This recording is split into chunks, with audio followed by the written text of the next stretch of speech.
Good evening to all the revolutionary people of Myanmar, and we'd like to welcome you back again from the We of Talk, that We of Thought talk show organized by the People's Code team.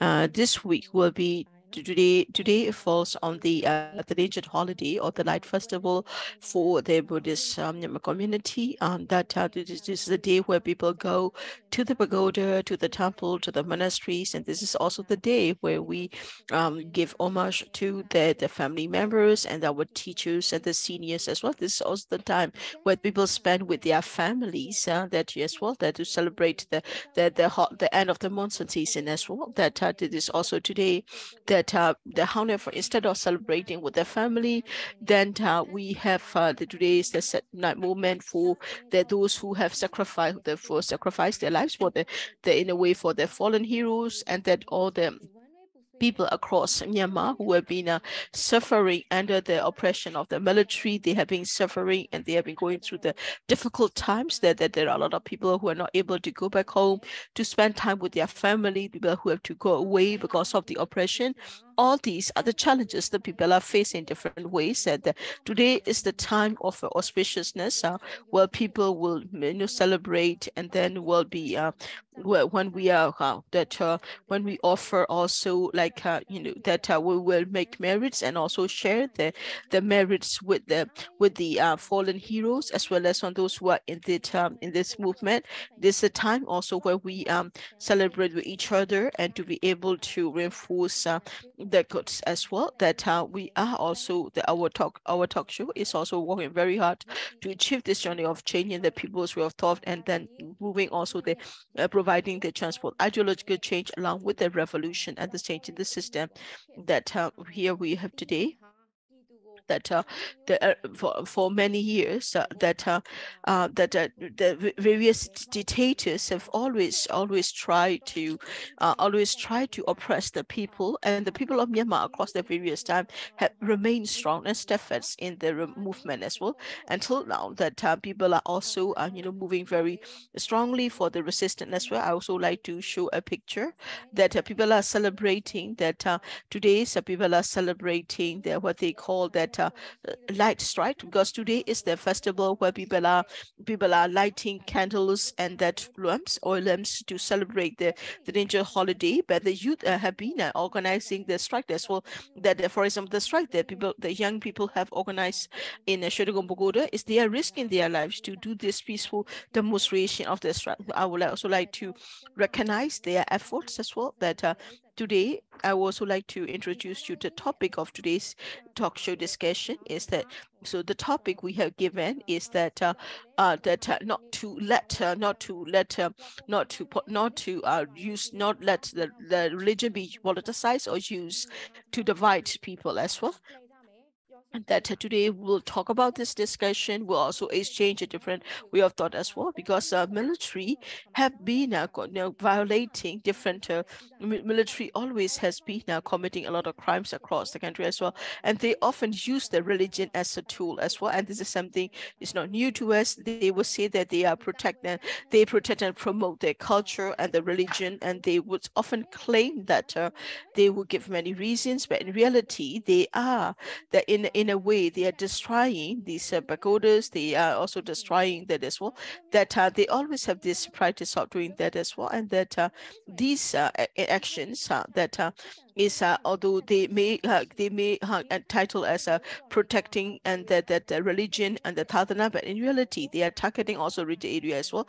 In that when the people are saying that when the people are asking for a new political system, that we are talking about new political system and you are the federal union, then it is important for us to change also the ideology as well. It is important to have it is also important to have that strong that a political that a strong political ideology as well. So I would like to introduce to our speakers. So we have invited we have invited our speaker. The first speaker is Ugambira. I don't think I have to introduce Ugambira as well. Ugambira has been one of the religious leaders and the monk that has been very well known during the population as well. So if you want to exchange and that what Gambira, who has now joined the laymanhood, that you can also join us on Zoom talk as well. The link is provided in our Facebook page, and that he has been involved in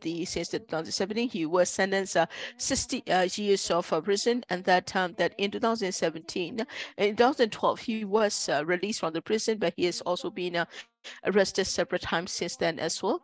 And now that as a monk who has participated in the saffron revolution, that we also like to ask him, like when we listen to Gandhi talk about how the military has used religion as a tool to politicize and cause decisions. Second, the speaker we have invited is Ko Pyae Sone, who is a CDM, that is a CDM command officer as well. That we also like to invite all of you to join us on Zoom, and also to join us on Zoom, and to ask questions to our speakers as well. So I would like to first extend my greetings to Gambira. Good evening. Can you hear us? Yes, we can hear you. So that after 2013, for Gambira, Gambia have faced many forms of cruelty of the military, and also have experience of the being politically active as well. So can you share with us how what has been your journey that since the release of prison? In 2013. In 2012, in January 2012, 13th of January, I was released from prison. And that once I was released, I was very ill at that time, because there was a lot of torture in the prison. There was both a physical torture and that psychological also torture. And I didn't have they give me a lot of medical. Also, they also use chemical torture, and that they use injection to torture me as well. I have gone through all these forms of physical, chemical, and psychological torture as well. And when I get ill, I do not get treatment. So all this has suffered a lot. So when I was released from prison, I was very, very ill. So I cannot remain as a monk. And but however,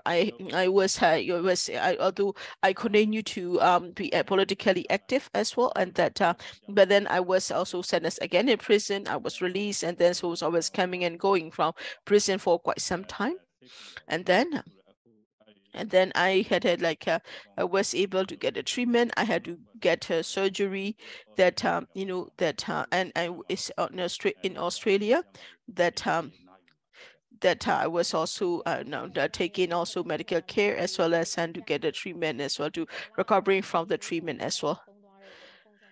So Ugambira, what Ugambira share about the torture, the physical chemical torture he faced is quite similar also to the torture as well as the inhuman treatment that the revolutionaries have faced, under this Spring Revolution as well. So if you want to talk and exchange with Ugambira, please feel free to join us on the Zoom as well.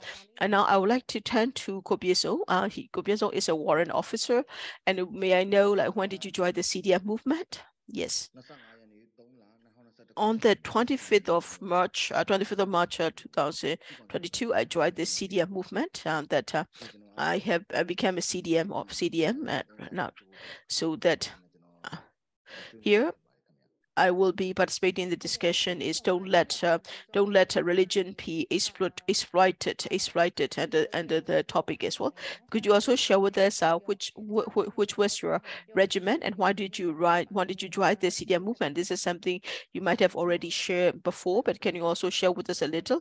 I came from a reserve force I joined the CDM movement from the reserve force as well.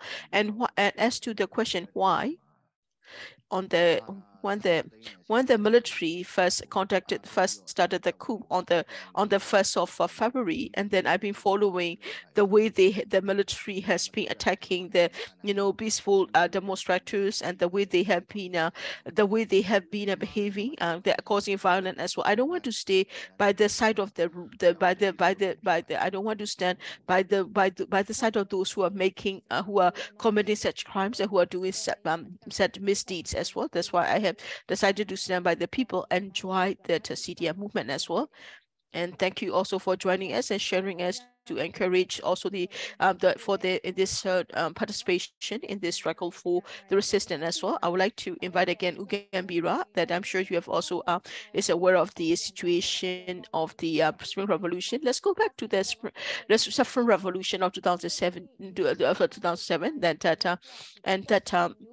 So as a person who has that gone through this gone through this, and that the challenges you have faced that for the 2007, and that the way that you have faced through the torture, interrogation, as well as now you're also seeing that how do you how do you help yourself, how do you use a religion to recover from the challenges you have faced as well, that I'm sure that each and every one of them now everyone people are getting getting a lot of traumas, and that through the physical, psychological things. So how can we rely on religion to be able to withstand it? Yes, we can. Shall we start the discussion with this? Yes, we can start with like this. I was tortured psychologically, chemically, and also physically inside the prison. And then that I also tried to I tried to to able to use religion to I was able to do practice religion to overcome these challenges. What I do every day is I meditate at least half an hour, or that half an hour to an hour, and then I also recite patan, and then also read scriptures like Moderator, and then patan. That this also help me in a way to concentrate, and also to center, and also be able to reduce my suffering as well. So reciting the scriptures and the meditation is good. And also that what I also do is the songs are also helpful, like the songs like the Dhamma songs can also be useful as well. I think it is important to be able to find a way. So meditation is at least that half an hour for meditation. I think it's important that, because it really helps to deal with the meditation helps you with the trauma, as well as on the psychological suffering, because this can really help. And also chanting, reciting the scripture is also helpful as well, because it helps you find peace, and that it helps you help your mind to calm down, and then concentrate as well. So this kind of chanting the scriptures also is a helpful way to for do that as well. So that I would say that chanting, and also the reciting as well. What I also do is that and then another is music. I added to the music, that music also is a way as well. I would be listening to and singing along that the mass songs as well. So that so different religions always always have a lot of guidance for along to their religions as well, like chanting, and that there will also be different rituals for them as well. Because right now in this revolution, it is also important that we remain strong, and we're it is also important to also to heal our psychological the effects as well. So like Gambia has said, explained that the 28th generation, our seniors also have gone through a lot. We have a lot to learn from the other generations. Thank you for Gambia for sharing with us. To my second question, I want to ask about the saffron revolution. Saffron revolution of 2007 is nearly 15 years to the day, 15 years now, that there are also a lot of similarities with the Spring Revolution as well. That 2021 Spring Revolution we have seen that a lot of youth under the 25 years of age who are leading this movement as well, and that for the young people, this 2007 was a long time ago, and that so can you share with us what was the context of the saffron revolution? Why did the monks that started the saffron revolution? Can you explain to us about the background? 2007 saffron revolution started that that it started is that it to have for it to happen in September. We have to try it very hard. We had to start working for that. In there we had we formed that religious monk organizations like underground movement in different parts of Myanmar. We found such religious organization because people of Myanmar are facing a lot of oppression under the military regime that people of Myanmar are suffering.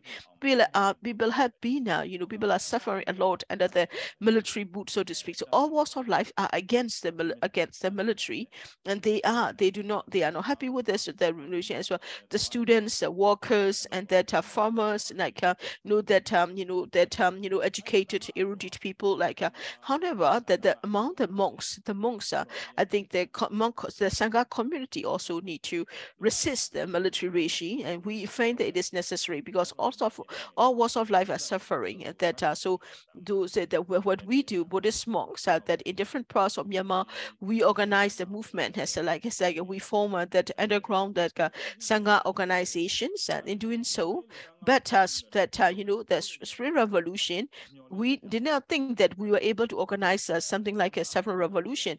We want to have a role for the youth in the political movement. That was our effort. In this, in the resistance and in the revolution against the military, we want to have a role for the Buddhist monks to play, and the monks should support the revolution. And that was our objective in establishing such a, that was our commitment. We started in 2004. We started going to different parts of Myanmar, and we started forming these the underground religious movement or religious organization.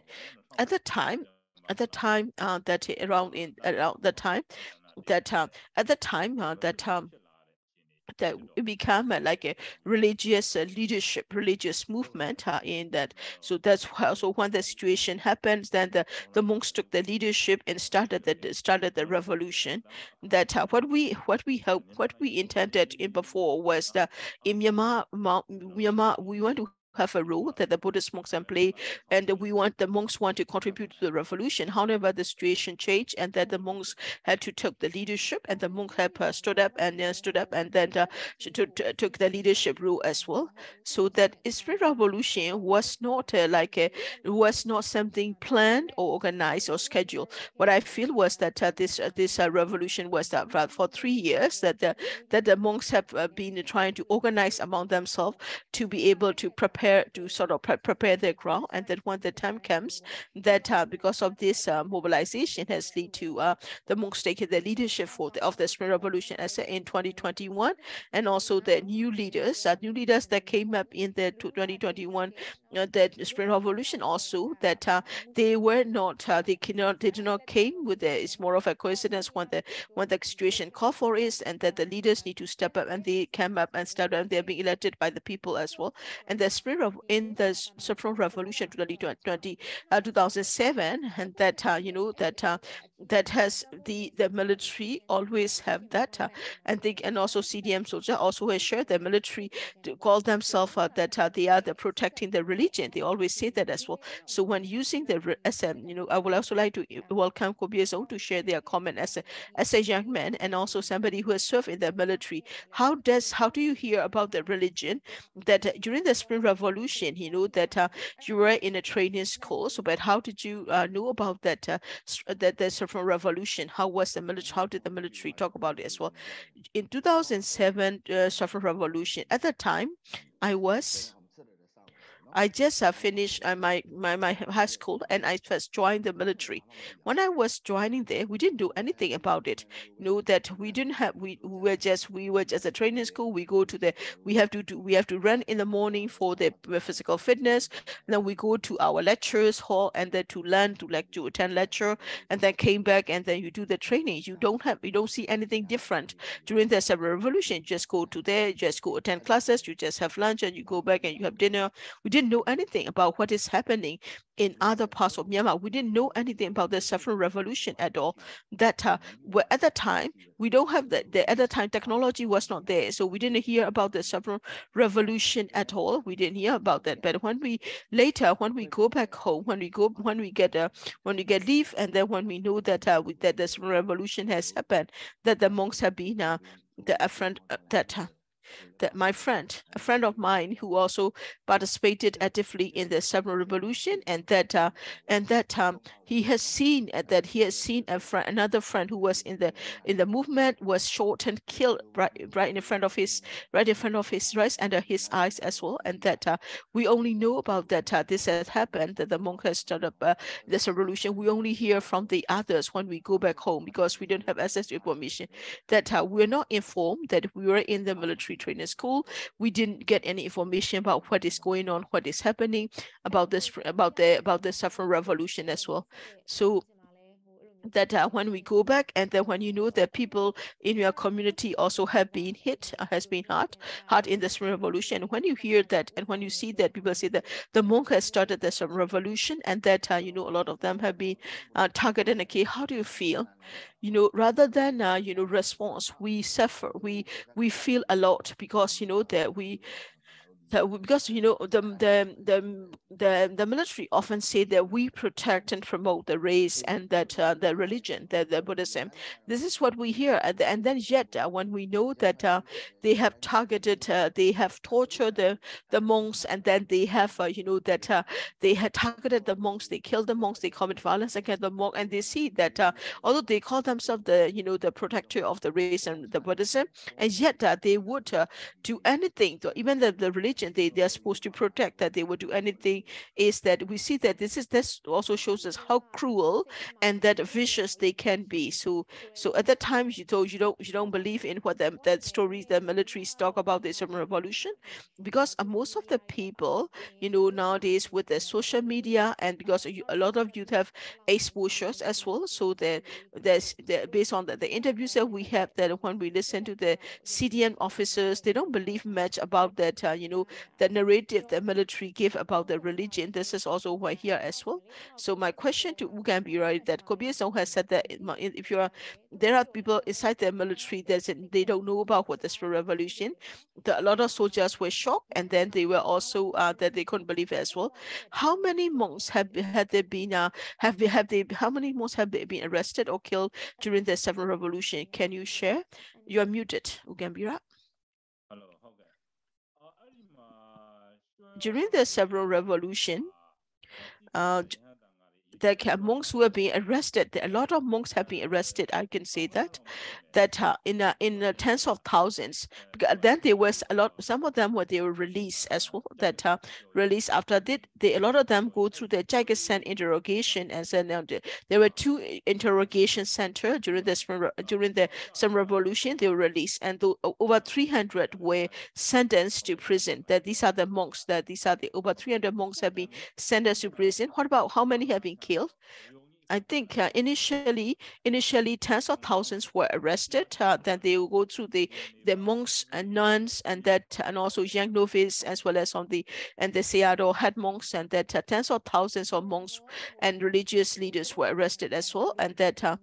And then how do you also see that when you see that the monks are that for a country of a majority Buddhism, and that how do you see their reaction as well, that well, at that time, it was the national military, the military regime in power. We didn't think they would be that cruel. They were violent, because we were demonstrating, but non-violently. We were reciting that about the loving kindness as well, and that the monks were shorted, beaten, and they were shot and killed them, and that they would arrest them. We didn't think that they would be that cruel, that human, because the monks were not doing any harm to the soldiers. The monks were reciting that holy scriptures about loving kindness as well, and that they turned that peace non-violent demonstrations with they responded with the oppression as well. I've watched documentaries, and that also we haven't faced it, but when we watch the documentaries about this revolution, it really is painful to see that Buddhist monks most venerated by the people of this culture has been targeted as well, and that we also have seen that in Upper Myanmar there were also other incidents where the monks, peacefully demonstrating monks, have been targeted with the fire bombs, as well as on the other chemical weapon as well. So until today, monks are still getting arrested, being forced to turn into a layman as well. So Ugambira, when you were to, and I'm sure there are a lot of there are a lot of trauma because if you listen to what is happening in the Spring Revolution, does it also in a way that is how do you also see, because that will also be in a way is renewing the trauma of the past. Every day I'm listening and I'm watching and reading about the news about Myanmar. I'm trying to follow the news as much as possible. So it really is really sad for me, because because it sometimes because you just clench your mouth so much that my teeth are aching, like literally that and every day I'm also praying every day I'm praying for I never stop praying for for peace in Myanmar, for for the peace and stability in Myanmar, for the people to find peace in Myanmar as soon as possible, because I'm also very worried about the trauma people are suffering as well, because all these horrendous events happening, people are being killed, people are being banned, people are being beaten. There are a lot of people who have died inside in the during the detention. The people are being killed as of the villages being burned down. All these are happening is, in my opinion, is with my help. I should not be reading my situation, and this is about Myanmar, so I can't stay without reading about what is happening, watching about what is happening. Every time I've read it, it also in a way it is it also that I get re-traumatized by what is happening. But I think I also try to sort of like stable myself. I'm taking medication too, and then also through the medication and through the meditation, as well as I'm trying to find to center myself as well. Can the, so I will also ask you about the differences and that similarities about the Spring Revolution and that saffron revolution as well. I would like to turn again to Ko Pyae Sone. How is the religion that you consider how I mean like how do you see religion as a way to do as well? Because what I also hear is that in the military, the religion is often is important, and that that especially for that if you look at the past, military has always started this extreme nationalism about the protection, the race, and the religion. So military way of thinking often stems from this extreme nationalism or extreme Buddhism as well. So as a soldier at that time, so somebody who have walked in the on the ground, also that as somebody who have participated in it, how do you see that? How does the religion impact on you? Can you also share as a soldier how important is religion to you? Well, I came from Myanmar, and I practice Buddhism. It's more of a traditional belief. So, like Ugamia have explained that for our psychological well-being, our mental well-being, religion is helpful. Like chanting for us could be a lot of youth also.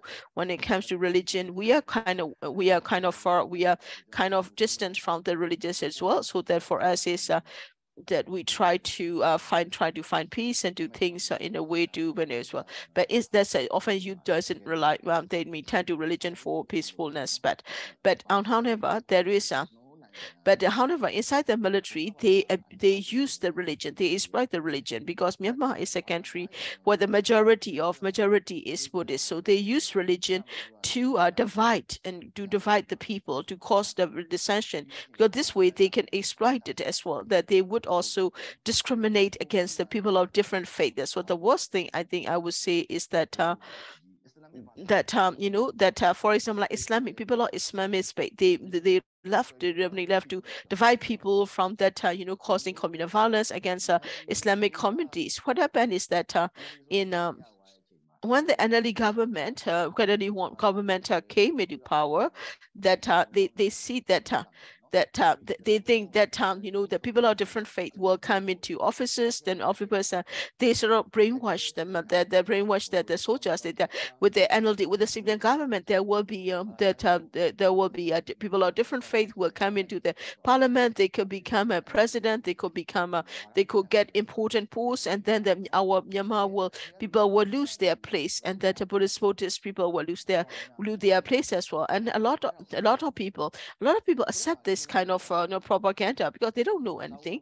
and that they are struggling to merely to survive. So that when the military say those things, they believe it as well, because that in Rakhine State, and they promote eagerly that about the nationalist Buddhist approach as well. That in Rakhine State, like they were also even lead to that there was even communal killings, mass killings of the Rohingya community as well, and that these people were given orders, orders by the military, and that those who give orders to kill the Rohingyas, they were only sentenced 10 years in prison, and then they were released as well, because whenever there is a political crisis, whenever there is something, they will use the Mabata, they will use this extremist nationalists as a way to mobilize them and use the religion as a tool to cause problems as well, and then to cause communal conflict as well.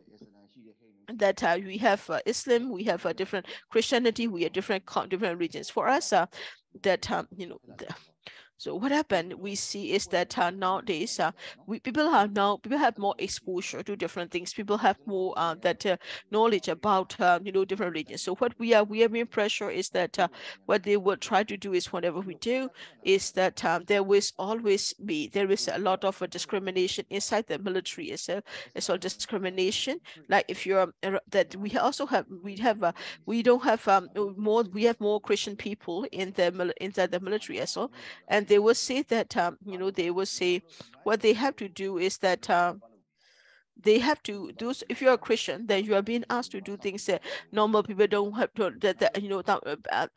normal average soldiers will want to do. They are being given tasks that the people don't want to. For example, if they that for many they will use many reasons that if they want to go and then enjoy the religious holidays, then they will they will make up they will make up reasons for that, not allowing them to go on holiday as well. We also hear that if you are a non-Buddhist, then you cannot get that promotion. Yes, if you are from a different religion, different faith, yeah, it is yes, you don't get promotion. That often is that because it's when you are on the ground level, it's because of the service, so you get a promotion. But if you're an officer, then you can't as well. Then whenever there is a promotion, for example, even if they have the experience, and then if you have the service, there are 10 positions, for example, and then they will only give that if you are only those if you are only that if there are 10 positions, if there are only 7 or 6 people who are applying for the position, then you can get a job. If not, you won't get it. If there are other people of the qualified, then you won't get a promotion. If you compare to others, then you don't get it as well. Especially for people of a Christianity, that they will not give a important role as well. And that after the coup, what I also hear is that so that there are also sometimes that they will also know that they, so for example, after the coup, that they will collect donations from as well. They will deduct from the donations from your salary. Like you have to give donation to the YMBA, for example, and that a lot of people that a lot of people are Buddhist, but that they don't have much money, they don't want to. And if you are from different religion, I mean, you also think that, well, this is not my religion. Why should I give this donation? And like that, it's like a mandatory donation that you have to give donation. It's in a way, it's also discrimination, because they will not be able to raise funds for their religion as well. And that I think what Ko Pyae Sone has said before, that there is clear nepotism for the Buddhists as well. They don't look at the capacity or the skills for the promotion. So they do have some system as if they are protecting the religion. But like Ugambira, when they say that the monks who have been politically active and who are reciting, holy scriptures, and when they are demonstrating peacefully for the people, however, the monks have been targeted, the monks have been arrested, the monks also have been oppressed as well. So the military position against a religion is not consistent as well. So Ugambira, Ko Pyae Sone had shared about Ko Pyae Sone was still a young man during the Spring Revolution, and that he was also trying, he was still in the training school. I said, when you listen to the youth from the, how do you see it? Because nowadays people are saying that Spring Revolution is said that the CDMRs, nearly 10,000 CDMRs, 10,000 police and military CDMRs are standing by the people. When you about such military, joining the CDM, how do you feel? How do you see it? When we see the soldiers, that the soldiers are standing by the people, and I'm very happy. I'm also happy, and I'm also expecting much more from it as well. Since the coup happened, I was hoping that in the 2021, since last year, since February, I have hoped that the soldiers will stand by the people, and that whenever there were like major demonstrations going on across Myanmar, we didn't have at the time Spring Revolution, and a lot of soldiers were in the streets. When the soldiers started to attack her, the people started to be the people. I was praying hard that they will not harm the peaceful, violent, and that they would join the people's side as well. At the time, I was only able to pray, and that now that when the Spring Revolution had gained momentum, and the Spring Revolution had that the armed resistance has moved. Again, we also hear about the People's Program, where the soldiers are joining the People's Embrace, and that they stood by the people, they joined the CDM movement is a good news indeed. And the fact that there are even nearly 10,000, that also good to know, because Myanmar often use the term that they are the people's soldier, that if they're people's soldier, that prioritize the people, that treat the people as the people, and that this is what we want our soldiers to be.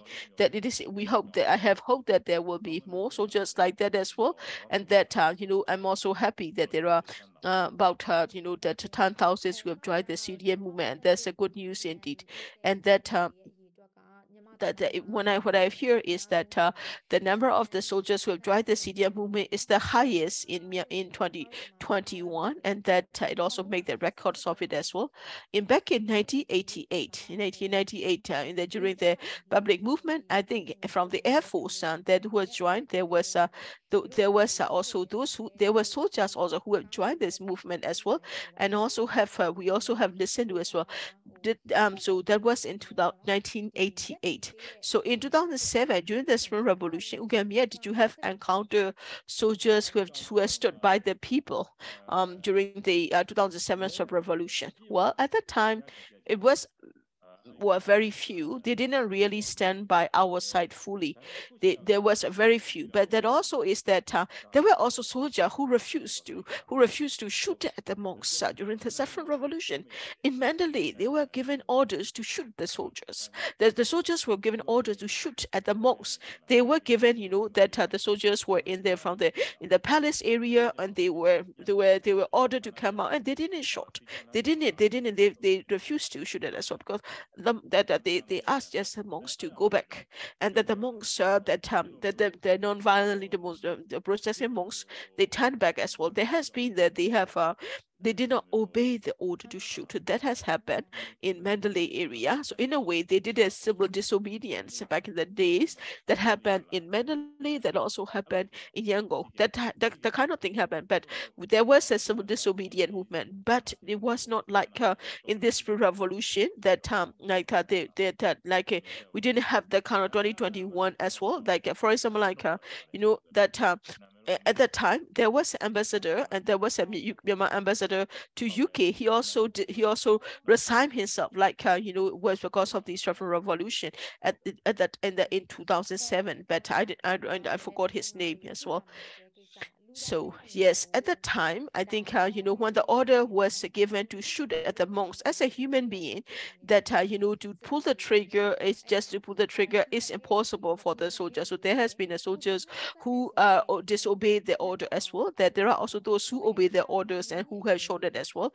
And that in 2022, when the children of children, very young generation, the women and the teachers, they were unarmed, and yet there were soldiers who refused to shoot at there are also those who joined the CDF movement because they don't want to kill innocent people, and there are also those who follow the order blindly as well. That I think that also showed that that religious teachings were not so long as religious teaching remains superficial and they are not deeply indoctrinated, that people will follow blindly the order to shoot, the order to cause violence, that will still remain, in my opinion, that we are at a certain time in the talk as well. We also want to give a question to the audience. So if you want to ask questions, please either raise your hand or submit your questions to the comment as well. To conclude the discussion, I would like to ask a few questions.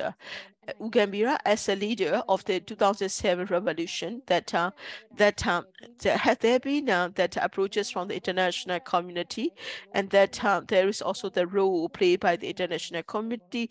There is also the role that people played in this participation as well. What are the differences between the 2007 Saffron Revolution and 2021 Spring Revolution?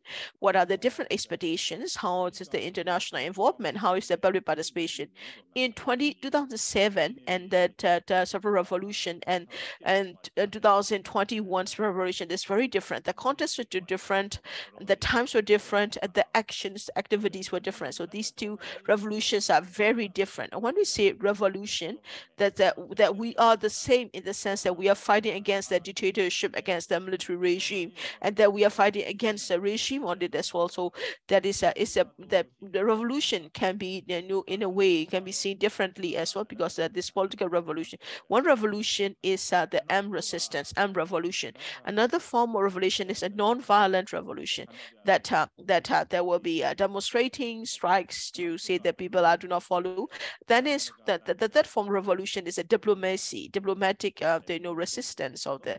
There are three different forms of revolution. The Saffron Revolution of 2007, we only have two things that happened. We had non-violent, public movement, public uprising against the dictator, and then we also had, to an extent, we had a diplomacy or diplomatic movement. There were only two movements, and that there were only two forms of the revolution. Were in that even for the non-violent movement was big, because diplomacy was not big, and that there was some that we were able to rely to an extent on the diplomacy, but we didn't get much support from it as well. That we had so we with that UN Secretary General sent a special envoy to Myanmar. There's something like there was some recognition about the efforts on the ground. However, in this Spring Revolution, this revolution have all the three movements were in it as well. That we have an armed struggle. We also have the non-violent, peaceful demonstrations happening on the ground. We are seeing a very broad armed struggle across Myanmar, and also when we look at the non-violent as well, and there is also that non-violent public movement is very ongoing. There were massive, major, demonstrations across the world, but now we are seeing some guerrilla forms of public movement as well. And thirdly, about the diplomacy, that using diplomatic channels for the revolution, it is also strong. That with the NUG and the SCURE-PH, that is also going strong as well. So that when it comes to the to Saffron Revolution, we only have two, and that in the Spring Revolution, and that to be able to do that, I think it's good that the Spring Revolution were able to do all the forms of the three forms as well, and that's why this has been strongest as well. Because this revolution movement that's why it's extremely strong, and this will also really help us to be able to get rid of any form of dictatorship, and that really can help the people to be able to bring an end to the dictatorship as well.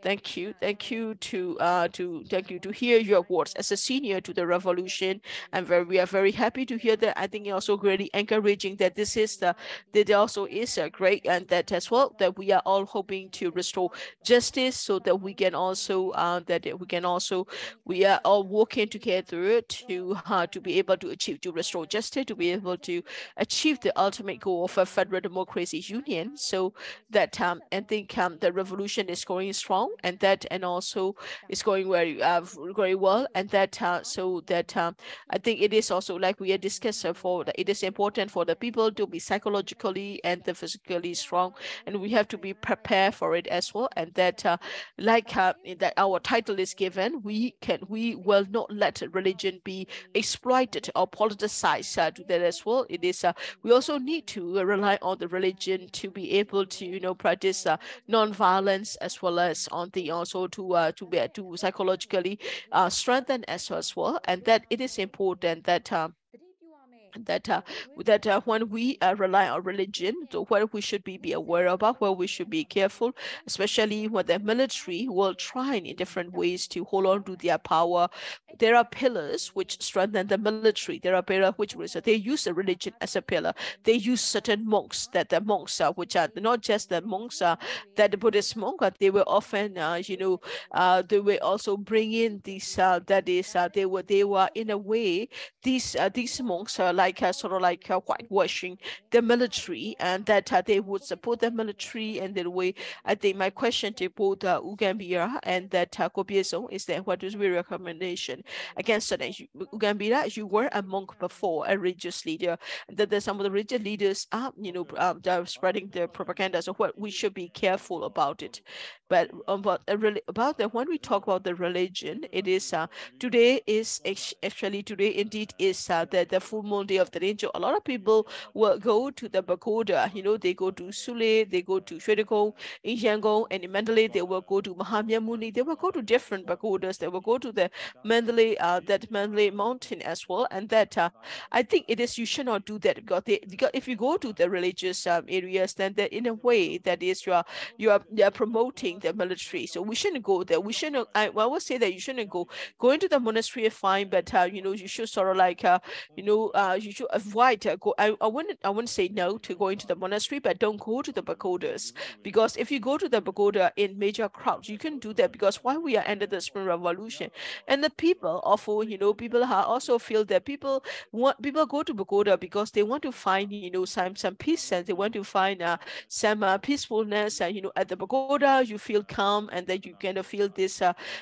calmness, and that because they also want to avoid all the struggles that they are facing. That's why they want to go to the pagoda. If they go to the pagoda on a day like today, what are the implications? That they are, in a way, they are prolonging that military. That's a military will say that, see, people are very happy. People are happy under our control. People are very happy with us, and they will use it as a distort it, and then they will say that, oh, people are they will abuse it. They would exploit it and say people follow us, people support us, people are doing what we want, and that we should not also donate in pagodas right now. We need to suspend all the donation, because the money that you donate in the pagodas will go to the just recently the SAC has announced that all the donations that the pagodas and temples receive will be will have to send to the that they have to open a bank account, and then they have to hand it over to the military. These accounts the accounts will always be linked to the SAC. That means that they are trying to get their hands to the donations that the donation people made in the pagodas and temple. In a way, they are robbing what people are donating to the pagodas. Like, for example, like in that's why, in a way, they are all the money the pagodas receive as donation, they are trying to put more into it as well. They are trying to get their hands on the donations we were made. So we shouldn't be donating for the moment. We need to suspend it, and we wait until the revolution is over to make the donation, because if you donate now, that's going into if you donate them, you are donating to the pagoda, you are donating to the temple, but the temple that you donate will not receive anything for the renovation, for the anything. All the money will go directly into the military. They will not use the money to spend it for the renovation, for the upkeep. They want to use it. They want to use it to kill more people, because if you donate right now, they are using it in a toxic. The money you donate is, in a way, will become they become their fund to kill more people, to black people. So please wait until the revolution is over. Don't go to the pagoda. I would say that also. Then don't also celebrate. Don't celebrate as well, and that, because this will somehow contribute to the military and their coffers. So this will be my recommendation. Thank you for sharing. And that for the revolution, I think it is also important as well. It is also important that people need to support each other, to donate to also to the revolution. It is important to help donate to others, the other people, other population who are suffering, and also to contribute to that use of religion most effectively to strengthen yourself, and also to remain committed to the revolution as well. And now I would like to turn to Ko Pyae Sone. Any recommendations? What will be the terminology that people have to worry about? Because military is using propaganda to brainwash the people, to push the people in different directions. So can you also give us some warnings about it as well? In the 2007, that after the 2007 Spring Revolution, that so we also what we often hear in the military is that they say that they are not they will say that these are not real monks, and they will say that these are the monks. They are not real monks. They are not that we don't care. We will shoot whoever that is. There's some of the people who shot, like Gambia said before. There are those who in Mandalay that when the commander give order to shoot at the monks, and there's some of the soldiers refuse to shoot. So what happened is that they changed the soldier, they changed the regiments, they changed the battalions, and what they happen is that what they will do is that we also have those forces where we have a different people from the different religion, and they will use these religions, they will use these forces to shoot at the monks, so like you said that before, like that I'm not saying don't go to the pagoda, but if you go to the pagoda, then what will happen is military one will say that situation has turned to normal. People accept our regime because they are trying to use this celebration. They are not like in the Gen, for example, like in the water festival, they give people 5,000 just to come and celebrate, to share that we are saying that it's a mutiri also. Now right now they are doing that they are celebrating these so-called festivals. They will say the monks, that they will say that there will be monks, that there will be laymen, people who will come to it. They are going to organize like a concert to do that as well. They use the religion, they use their festivals as a way to say that they to create this image that everything is back to normal. People are doing, they use the propaganda, they use as a propaganda tool as well. Since the morning, if you watch TV, they will see that they were trying to say that people are going to the pagoda, people are, that Myanmar is, back to normal, and that people want to go because people are facing so much stress, and that people want to go to the pagoda in a way to find an outlet. But for that, it becomes something they can use. It became more of a useful for them as well. That they use religion in a way to say that country is back to normal, that the military has control.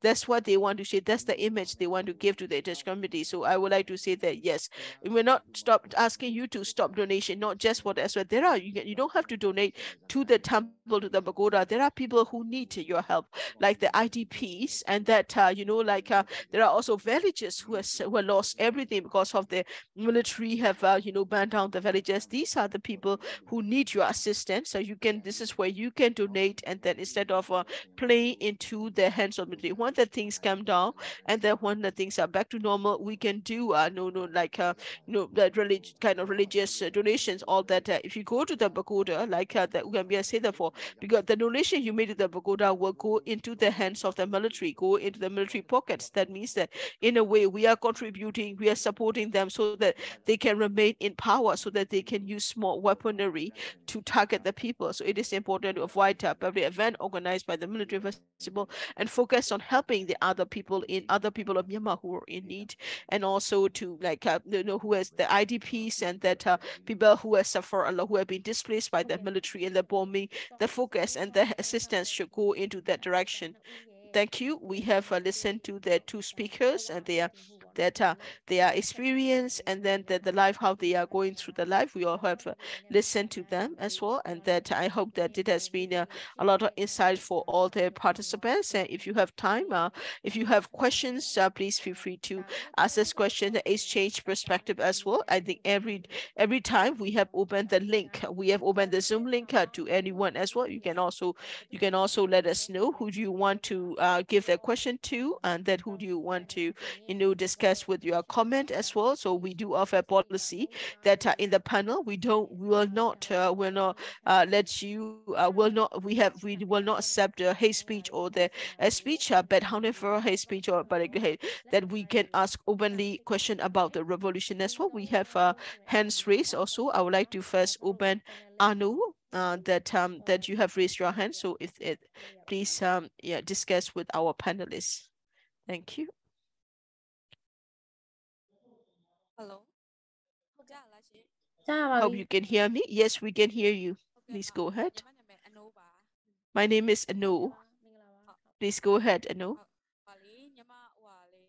I would like to ask the question to Lwin or Ugambira, and that so the topic of today's talk show is about do not be exploited by the religion. Do not let people to get so I live in the Brigases area, so I'm also one of the young generation of it as well, and that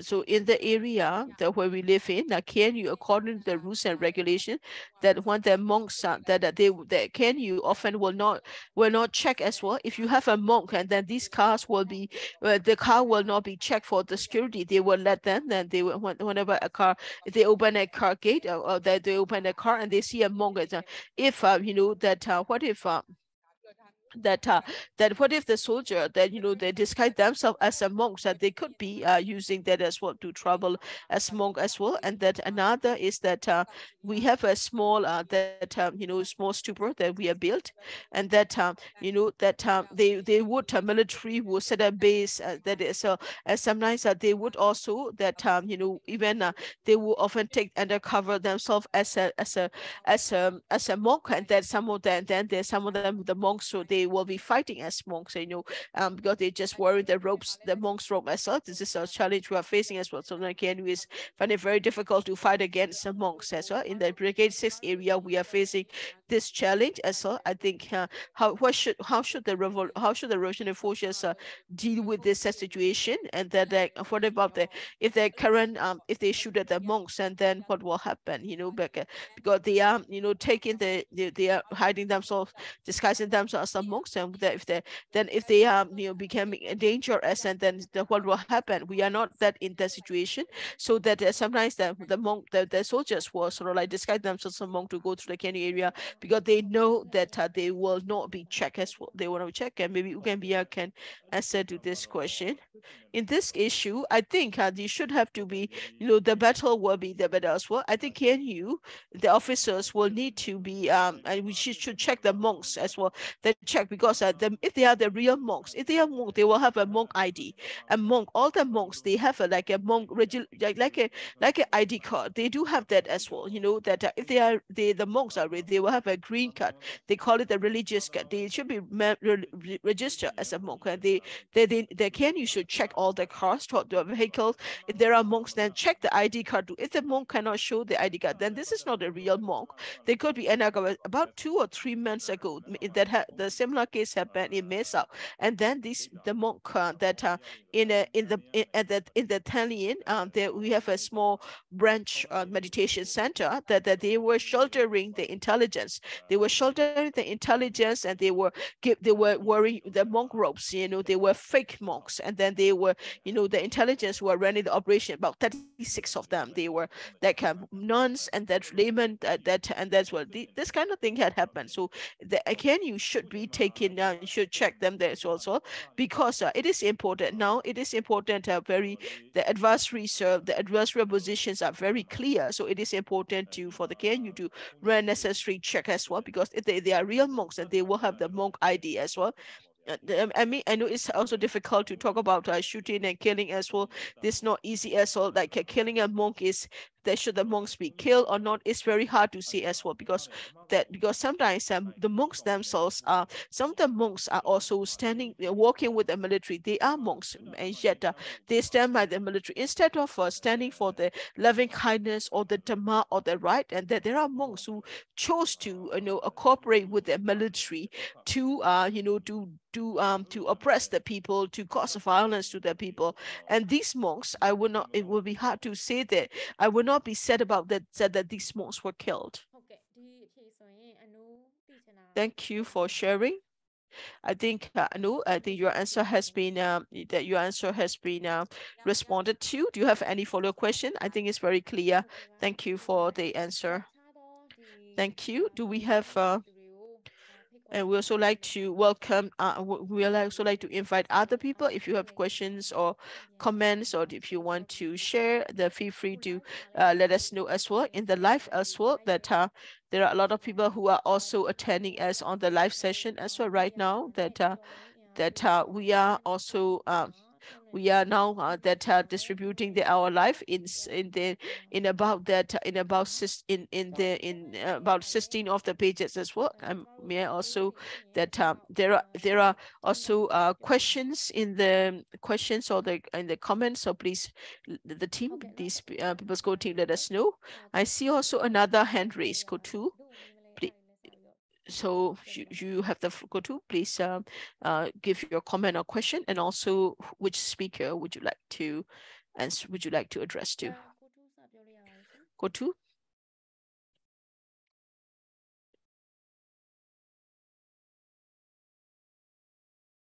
Go to, you can unmute your microphone and speak. Maybe the mobile is off. Go to, you can talk now.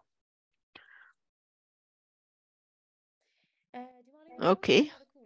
Before Go to respond to that, I think that so if you were to look up on Gambia, you will see a lot of as well, and that I also noticed that you also said that is you also see that you become a child soldier while you are 12 years of age. Is it true? Yes. I was not arrested by the military. At that time, I was in the secondary school. I joined the military. Military did not arrest me. I joined the military. Then as a child soldier.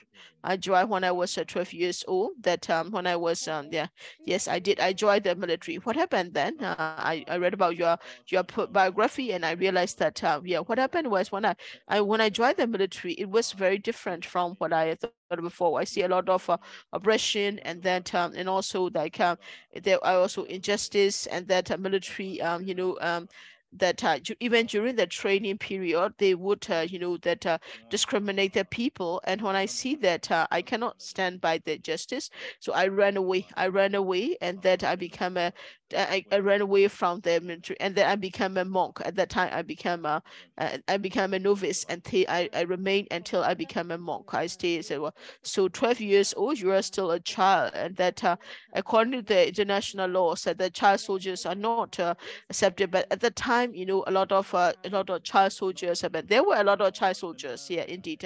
At the time, there were many other child soldiers who attended the training alongside me back then. I think it is also that that we are also hearing a lot from the different organization is that about the not accepting the childhood. I was also asking that as well. Maybe Ko to, if you're here, that you want to ask question. Your audio is still off, Ko to. If you don't want to ask your question, you can also use the chat box and to write your question as well. We also have a Q&A box where you can type your answers to the speaker as well. I would also like to request our team to send us questions from the live pages as well. Go to.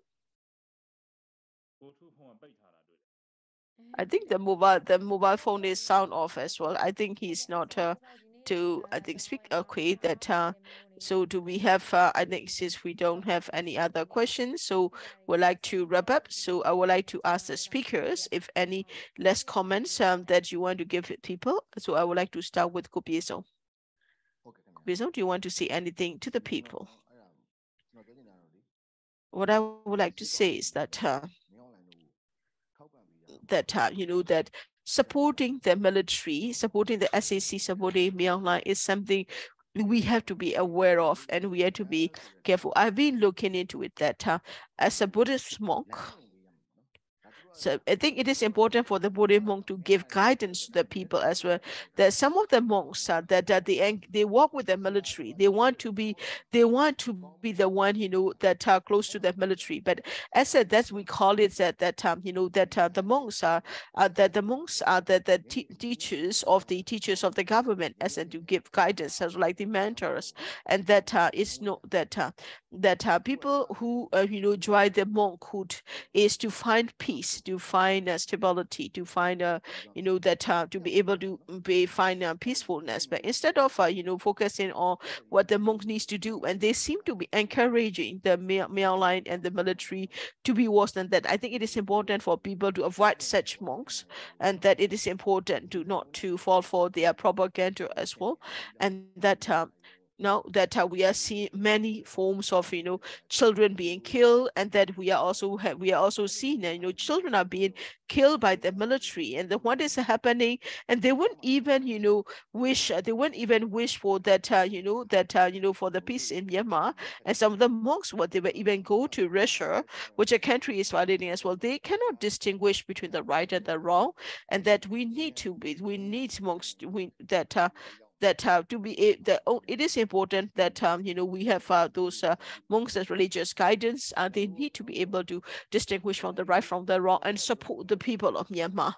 And then this revolution is going strong because the people of Myanmar, the youth of people of Myanmar, and they cannot be, they cannot be they cannot be pushed under the they cannot be used they cannot be pushed with the religion, because the people the young today's young generation, they have more exposure, they have more critical thinking. Either you are Islam or Buddhist or Christian, that we focus on the human rights as well, and that but there will be disputes, there will be debate, but it is important for us to find a solution, to be able to find together, to be discussed and dialogue, and to find a way for the peaceful living as well. And this way, people will be able to live in peace and tranquility. And that's something I think is important. That doesn't matter however they use religion to divide the people. It is important that we remain strong, and that we need to support each other. It is also important to contribute the religion and do not let religion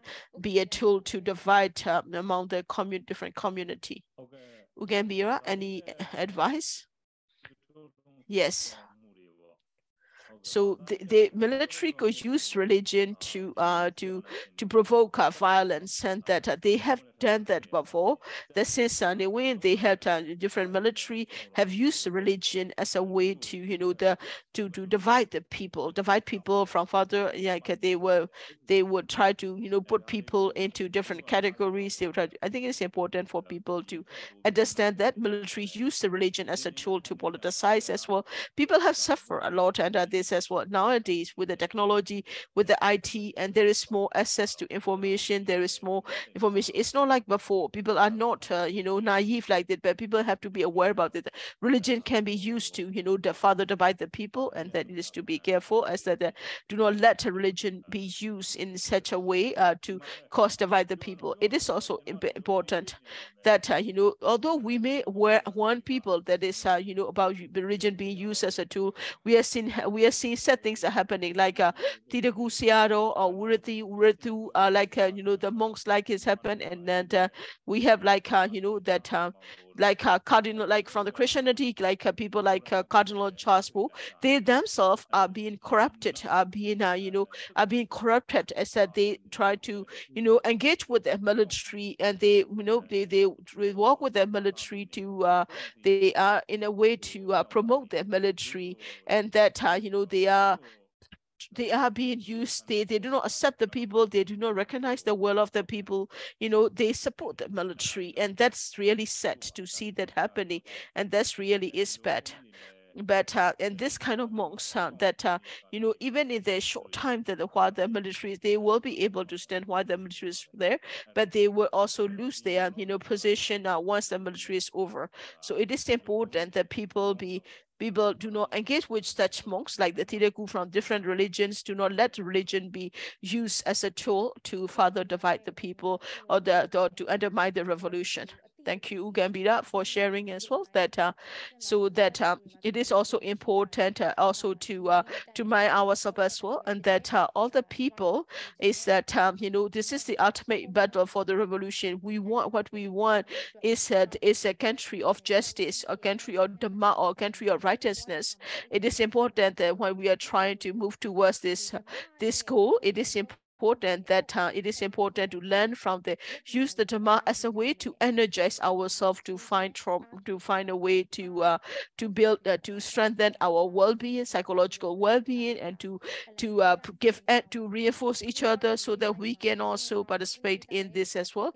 And we'd like to thank Ugambira Ko Pyae Sone. Thank you very much to our speakers. Today's topic is that do not let be used by the religion. Do not let and religion be politicized to use against the people as well. And that the idea is to give the people about the awareness. This is the first session we have organized on that on the religion, that the religion can be used as a way to to divide the against the revolution as well. Thank you also thank you for those who are listening to our talk show. And that also Mausole has said that some the monks who live under the like the who are supposed to under the Buddhist scripture, they should be that but if you use that if you use this as a way to do against